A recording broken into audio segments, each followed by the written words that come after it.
Okay, Bat and the Waiting Game, written by Alana K. Arnold. Chapter 10, Missing Connections.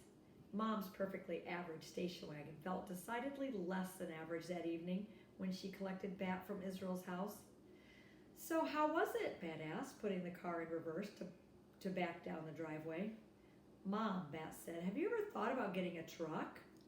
"A truck?" Mom said. She shifted into drive and stepped on the gas. "Yes," said Bat, "a big one." "Actually," Mom said, "the first car I bought when I was 18 years old was a truck." "Really? Was it like Tom's truck?" "Tom?" asked Mom, glancing over at Bat. "Israel's dad," said Bat. "Ah, I didn't realize you were on a first-name basis." "It's no big deal," Bat said. "Tom is cool." Mom laughed. "Careful or you might make me jealous. You've never called me cool." "Anyway," she said, "did you have a good time with Israel?" "Mm-hmm," said Bat. Then he realized that he hadn't yet asked about Thor. "Oh," he said, "is Thor okay? Did you remember to give him his 4 o'clock feeding?" "Of course I did," Mom said. She flicked on her turn signal and made a right onto their street, Plum Lane. "Thor is great. He's in the back." "You put Thor in the trunk?" Bat's voice went high and squeaky with indignation. "He's just fine," Mom said, and she pulled into their driveway, put the car in park, and turned the key.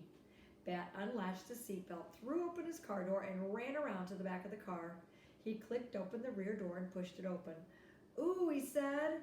But there was Thor's travel carrier, a second-hand cat kennel. But there was something else back there, too, a plastic gate or fence or something. "It's a doggy pen," Mom said. "Someone donated it to the clinic today, and I thought we could use it for Thor. What do you think? Want to help me set it up?" This pen, Bat thought, was even cooler than Tom's truck. They got the sections of the pen, 4 plastic sides, it turned out, to form a square into the house.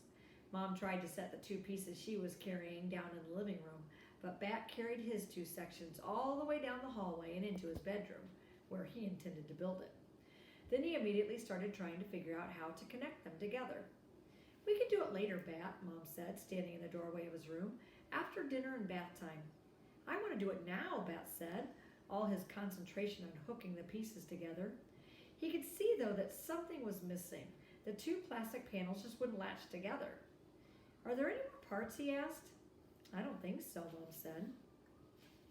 And she came into Bat's room to see what the problem was. "Oh, there must be connecting rods that slip into the edges here to hold the sections together. I don't know, Bat. Maybe they're at the clinic and I just didn't see them." "We have to go back to the clinic and find them," Bat said.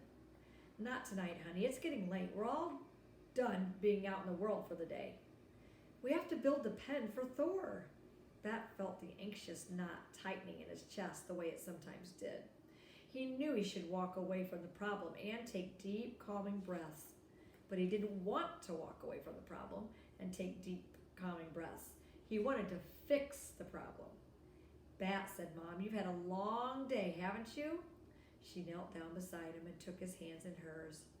She squeezed his hands and released her signal to him that she was going to try to help him calm down. If he didn't want the help, Bat knew he could take a step away, but he stayed still.